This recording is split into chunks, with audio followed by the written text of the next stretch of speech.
G'day and welcome to Talking Leadership. This is Eric Perez. Thank you for joining me again on my ongoing series looking at this thing called leadership. I hope everyone is well. I know it's a COVID world at the moment, so I hope everyone who's listening, wherever you're at the moment, are keeping safe. So by way of introduction, my guest today is someone I've wanted to get on for a little while, and thanks to a few hiccups of life, I couldn't get him on a couple of weeks back, but now I've got him in the hot seat and I can't wait to have a conversation. My guest today is Daniel Hall, and Daniel's story is one of going from struggling as a youth to being an inspiring, resilient dad, software engineer, and mentor to foster parents. He grew up in foster care from the ages of 2 to 5 and was beaten, verbally abused, and told he wouldn't amount to anything. Up until 15 years ago, he didn't give, I'll use the wording, he didn't give a shit about anyone or anything. He was eventually saved by the Hall family and his wife, Tina. Daniel has had a long career as a top-level software engineer and is a passionate advocate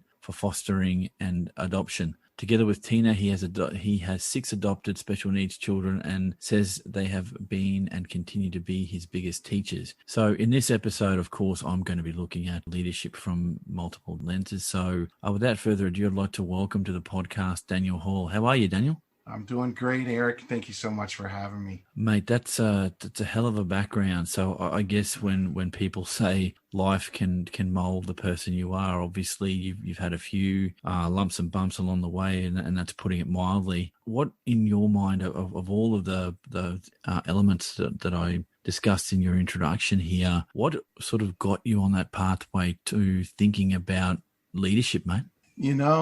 The other day, it was just this past week, a friend of mine, Gabriel, had me on his show a while back. And one of the questions that he asked me, and this really made me think, he asked me, when the sun sets on your life, how do you want to be remembered? And I really put a lot of thought into that after the show. And I think my epitaph would read, a man who led with kindness through all of his failures. Because if you look at my entire life, I started out with being beaten and tied down and verbally abused, being called nothing but a piece of shit. So that kind of set me on my path for failure for most of my life. But I learned through that experience. I learned about, how to market myself by peeing on the wall. And, I look back now and that actually became the catalyst for my life. And like you said, up until about 15 years ago, it was through that trauma. It was really hard for me to have empathy and really care about people. If somebody died, I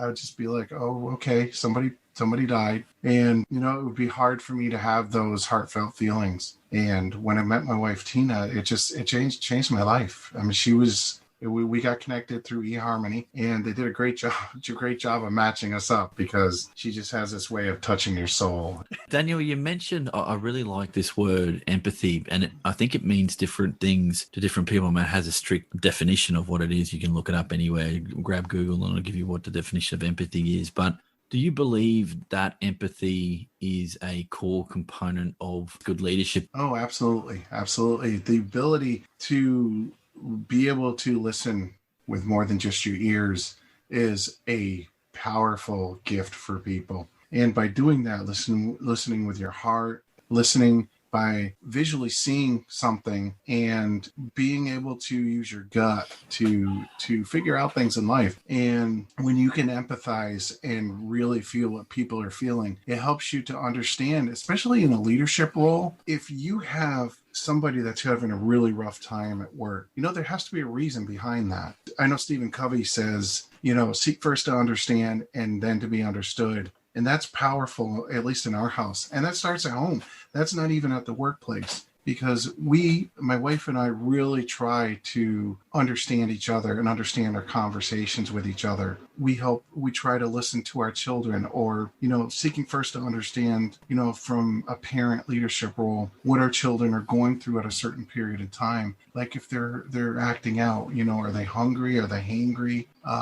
If it's late at night, they're usually tired. So their coping mechanisms are starting to really shut down. They have all this trauma that they've endured, when in utero, in the womb, and you're throwing everything else at them. So when you can try to gauge what's going on at home, through your children, and especially us with the trauma, you can bring that into the workplace. And if you run into somebody, you can start to see the signs of alcoholism or drugs, and you can start to focus on that. You can, if somebody opens up to you and said that they have fetal alcohol effects, you know immediately that, at least I would, from a leadership standpoint, that person is going to have an issue with self-regulation, self-coping. And that would trigger me to, just maybe try to reword the way that I'm trying to approach things with them in a different fashion. So yeah, I mean,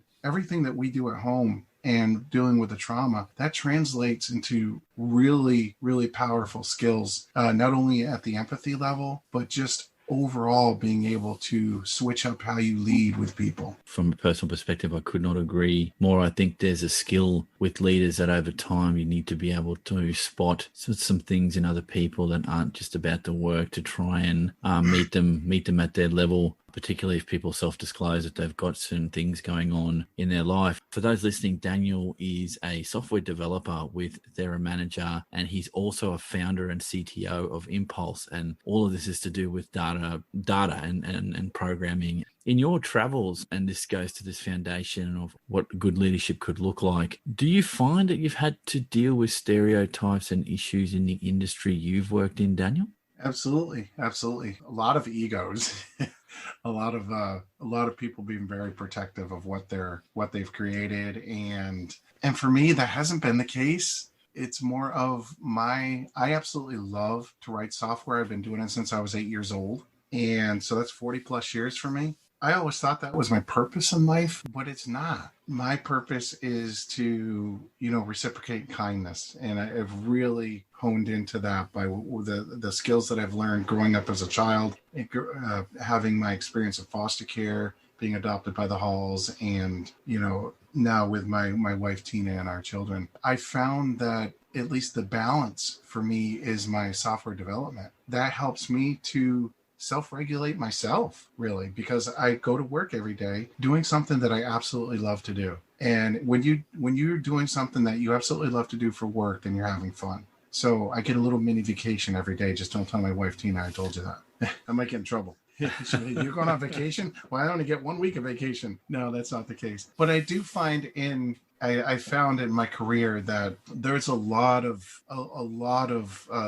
stigmatism, that I don't know if it's stigma is the right word, but coders are generally just, you stick them in a room and you let them do what they need to do, and they're not going to come out of their shell. They're certainly not going to tell you and talk to you about their family. They want to say, the only conversations they want to have with you is, okay, how can I hack Clubhouse? You ever heard of that new app, Clubhouse? No. Yeah, it's it's all the rage now. And I've done a lot of posts on LinkedIn about how there are so many holes in the security for Clubhouse. So that's kind of the geeky stuff that I'll get locked in a room and I'll do. But then there's the other side of me that has just learned so much about being a human being. And before that, the only thing I could really talk about is geek related stuff. So I couldn't have a normal conversation with people. And that really was debilitating to my career, because, I could just talk to my boss, and my bosses weren't always, at the geek,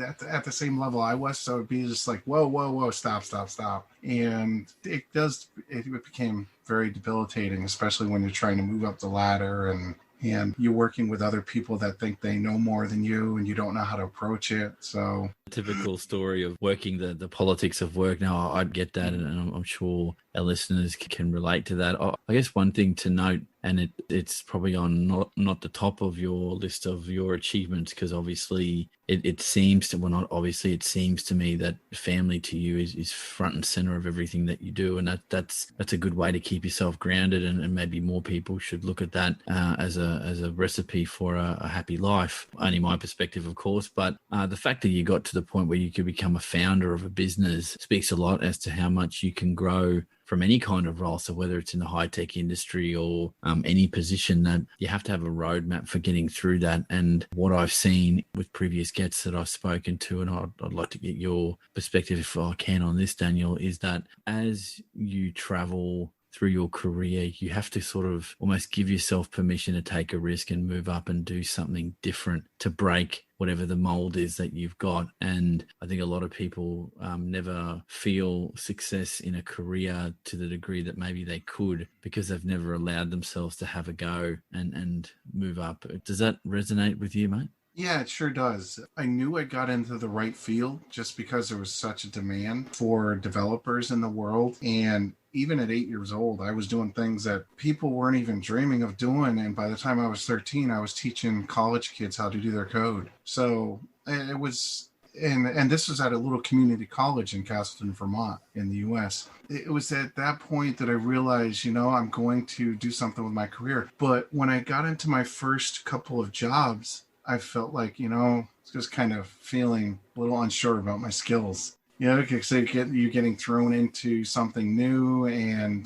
but then the ability to want to be a lifelong self-learner kicked in, and you just started picking up those skills. So after the first couple of jobs, I realized that if you stayed in those jobs for 2 or 3 years, then you weren't going to start making much more money, because you started at a certain level, and the progress was just starting to get slow. And I wanted to make more money. I wanted to start a family and keep moving up. So I found that through technology that I was always able to find something that was better, and not only just better, but like $20,000-$30,000 more than what I was making at my current job. So I hope that answers somewhat of your question. No, very much so. It's kind of a good segue into this next question I've got. And you said you've been through a couple of different roles. Have you found in your travels, Daniel, that there is a difference, if any, between leaders and managers? I've found many differences between the way people perceive that they could lead or be a manager. I've had some managers that were very rigid. I want it done this way, and this way. And I've had, I've met great people like Randy Wilson, who became my boss at Nova Corporation back in 2012. And he would come and say, Dan, what do you think about this? What do you think that the approach should be here? He was the type of leader that would bring you up the ladder with him. And, he would get up the ladder, kind of reach back and just pull you up with him. And that to me is a true sign of a great leader, not somebody that's taken all the credit for the things that you've done, but somebody that's just genuinely, I'm going to go back to saying this, but somebody that's really listening with more than just their ears,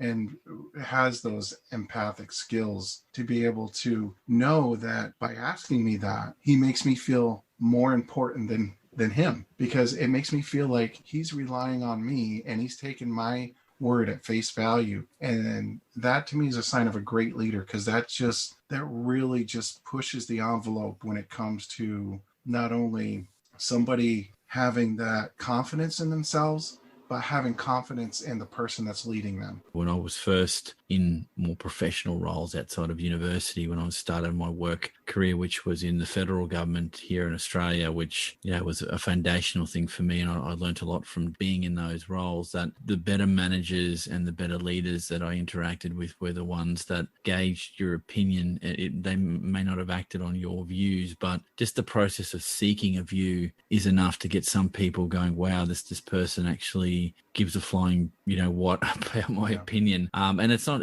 always going to get acted on, but I think good managers are always looking for, have I missed an angle? This person obviously thinks different to me. I'm going to draw on their skills. I think that sends out a good vibe for people working under you, and it's a clear demonstration that it's not about the person who's leading, and that's not all leaders are like this. So I can understand that, and I guess the complete opposite of what you've been talking about, and I hope to touch on this in future podcasts, is this idea of the toxic leader, the toxic manager in a workplace, and what that does for your career as well. I've spoken to plenty of people, and I don't want to go down this rabbit hole, because I'm sure we could come up with our own war stories, but that opposite of the optimal leader manager exists, and they can do certain things to your own level of confidence that is not good longer term. But I won't go into that here. But I will ask you this, Daniel, and if I can get you to maybe orient your mind a little bit to when you founded your business. sometimes sometimes you hear, and I've read that leadership entrepreneurialism can be a lonely road. Is that the case, or is it as a lonely a process as you make it? I think for me, it's been a lonely road because I took a lot of positions that were looking at me being a one-man show, and I didn't want to work on a team. So and it's taken me 5 years to get to where I'm at with my blockchain company, Impulse.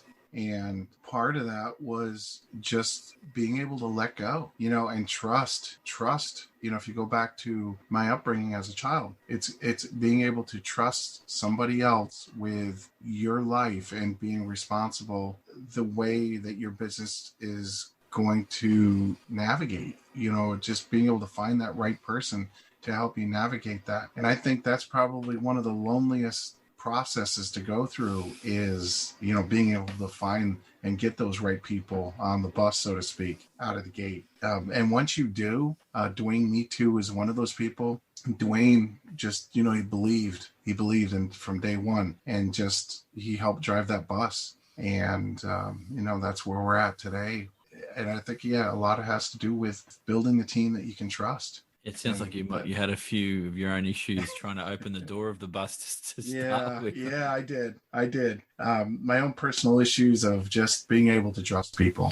Yeah, no, I fully understand. Measuring success. Now, the easy answer for this, and I won't let you get away with this one, is to say you've hit your KPI, you've delivered on something, and you walk away, and that's your measure of success. There has to be more to it. So I'll put it to you as a parent, as a leader. What to you is a measure of success for a leader? I'm going to say it in such a way I know a lot of people will understand. Leave your bottoms at the door.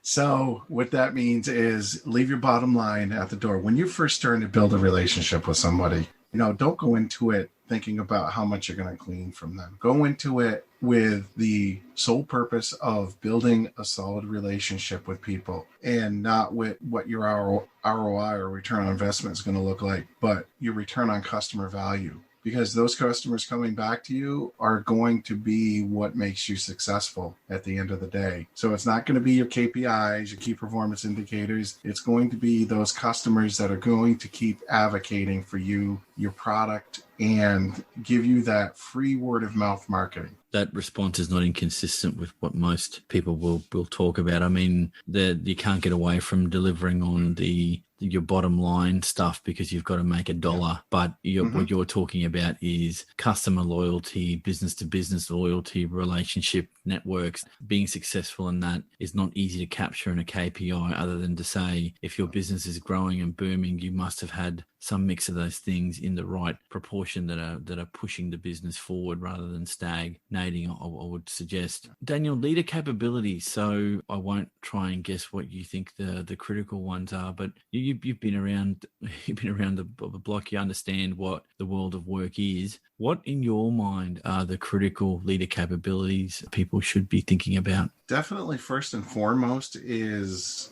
being able to navigate your team. And I'm going back to saying listening with more than your ears. There's so many different dynamics that you have on a team and so many different personalities. And getting to know those personalities. Obviously, a leader needs to bring some type of skill set to the table to be able to lead, but they also need to have that human factor to be able to, and that empathy to be able to engage with their team. And I'm going back to Randy Wilson, and it's just an incredible force in my life. And he had this way of just being able to navigate not only at the C level, but with management, and always going to bat for you, but people that he was managing as well. And he just took the time to listen to people and navigate. He was able to navigate the team, navigate the different personalities, and know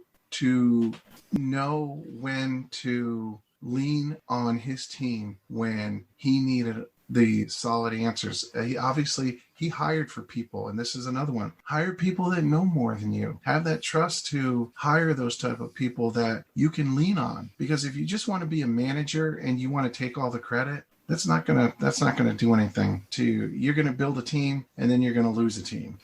But being able to build a team that's smarter than you, that has more of the answers, that help you drive profit for the business, that to me is a really successful leader. I'm not surprised with that response, given what you said at the start of the podcast. And definitely trust is one that I think you've thrown in there too, that you have to look for, well, I think it's a combined thing. You look for skill sets that are better or different to yours that the business needs. And then you have to place a degree of trust. And talking to other entrepreneurs here in Australia and the US, that at some point when you want to transition out and follow some other pathway, given that you have an entrepreneurial bent, that staying connected to the previous business you've built and cutting that umbilical cord can be very difficult because of the time and effort and I think, and no one's ever said this to me, but I think I've got this right, that there's a lot of you in the business you've built, and letting go can be difficult because a part of you is in the business. Now, that I mean that in a metaphorical sense, but I think entrepreneurs have that as much as they've got that creativity and flair. I think they've got that hang up that once they've built the business, it's your baby, it's part of your family, and letting go and letting somebody else maybe manage and make those day-to-day decisions can be difficult. Is that a fair call? Well, that exit plan is really critical, as a key component to building that business. Is what is your goal? What is your end goal? Is it to keep building the business when the day is done? What's your exit strategy, Daniel? Yeah, that's where you're going. Yes. Yeah. My exit strategy is to retire someday and let somebody else take on the reins, which is one of the reasons why I didn't take on the CEO role. So that was my exit strategy. I put somebody that knew more than I did about the blockchain and being able to navigate that leadership role more so than myself, which my navigation as a leader is really family focused. And being a CEO, I couldn't see myself being able to be able to navigate both. I would have to give up one or the other, at least in my eyes, and I didn't want to have to do that. So my exit strategy is really, lean on somebody else that would be able to help me figure that out. Yeah, I guess you telegraphed that in your LinkedIn profile when you said you were a founder and CTO. And a lot of times I think people are happy to put up founder and CEO and managing director and almost stamping that I'm the boss here. And you really don't need to do that Hey, at the end of the day, mama's the boss, period. My wife, Tina's the boss. Fair enough. And then my youngest one is baby boss. Yeah, fair enough. So how old is your eldest child? 21. And the youngest? 5. That's a big spread there, mate. That's a lot of. Hey, they keep me young. They keep me young. That's for sure. Yeah. Okay. I'm 52, man. I'm 52, and they keep me running around and they keep me in shape. Exercising. Yeah. Oh, good. Probably would be sitting here. Good to hear. Right. They're good leaders. Let me ask you this, and this is around the nature versus nurture argument when it comes to leaders, or you could push this out to entrepreneurs if you like. Are they born or made? There's a certain amount of failure that you have to go through in life. My take on that is that they are made, because even those that are born still have to go through those failures to be able to learn. And without those failures, how are we going to know, I'm going to go back to saying chaos breeds success. So if we didn't have chaos in our life at some point in our life, then how would we know to be able to improve on that process where what we just came from? Maybe some leaders have the ability to lead, but they still have to learn at some point to be able to, have those corrective action skills. Those aren't just, out of the gate born. You have to be able to learn what, even in today, technology changes and there's always human error there. So you have to be able to pick that ball up and learn from your failure. So I'm going to be leaning hard towards the learned side of it. That's a very software developer answer I would have expected. There's a process there and you got to go through, and it's probably I think, Daniel, this one, of all the podcasts I've done, this one is probably the best explanation for the argument for they're made, they're not born, is that thing about how do you know what failure looks like if you haven't experienced it, even if you are intuitively have all the right elements that to make you a fantastic leader, that you've got to dip your toe in that leadership space. And I don't think yet I've met anyone on this podcast that said they've had a hassle-free, mistake-free career, and definitely not, definitely the entrepreneurs that I've spoken to, whether they're Aussies or from your part of the world, from America or from anywhere, have said you learn through your failures and you have to accept failure as part of the process, and you'll only get better as time goes along. And one off the record, and I won't name him or her, but he or she said to me, you got to have those F-ups along the way and have a few things burnt in your background before you can really learn what it is to be in that world of work. And I can agree with that to a certain point. I think there's some that maybe through luck or other things have less of those experiences before they become successful. But I think it depends on the sector you're in. So one thing I found of interest amongst those entrepreneurial people, and you'd be definitely in that list, is the social entrepreneurs versus the more generic entrepreneurs that are there from a business perspective, not a social, trying to create some social change through their entrepreneurialism. And I think the two, there's some quite stark differences, but I think the same's fundamentally how you have to take a risk to do something different in the environment.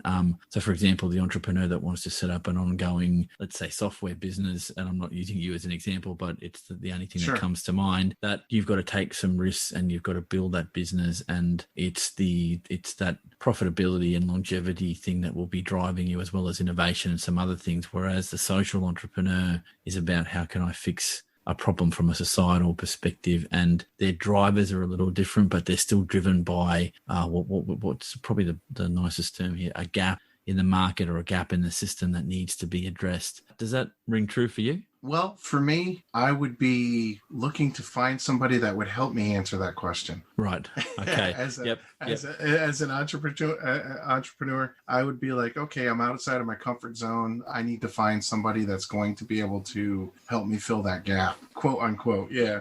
Look, Daniel, last question, and I was really impressed by your profile on LinkedIn, and a lot of people will not write that kind of profile on LinkedIn. So what was your basis for writing it the way that you did? So for those that haven't looked at my profile, I've self-proclaimed myself the 5-second guy, because people write me messages to connect with me, and I have dyslexia. And I mean, it's crazy when my friend sent me a script of a movie, it says, all right, you mother effers, this is a stick up. In my brain, I read it as, all right, you mother stickers, this is an F up, and that's, I can't, when I see something that's, a paragraph, 2 paragraphs, 3 paragraphs long, I'm like, okay, I'm done. So in my mind, I'm like, okay, I want to be able to get my point across in 5 seconds, because that's the 5 seconds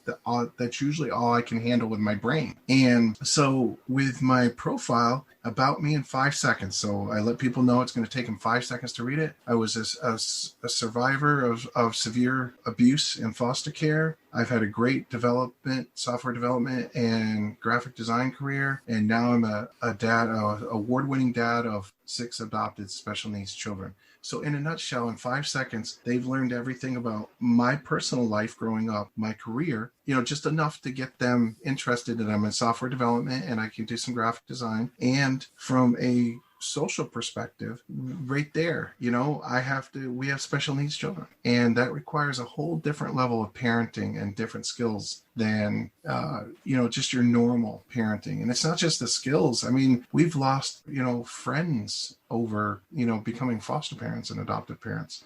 So I think that gives a really neat story of my life in 5 seconds. I know I probably just took like 5 minutes explaining it. For those listening, I've been speaking to Daniel Hall. Daniel, thank you for your time. Thank you so much, Eric. And, thank everybody for taking time out of their lives to make it about me and make it about your podcast. Really appreciate that. Thank you, my friend. For those listening, this has been Talking Leadership. I'll catch you all on the next podcast.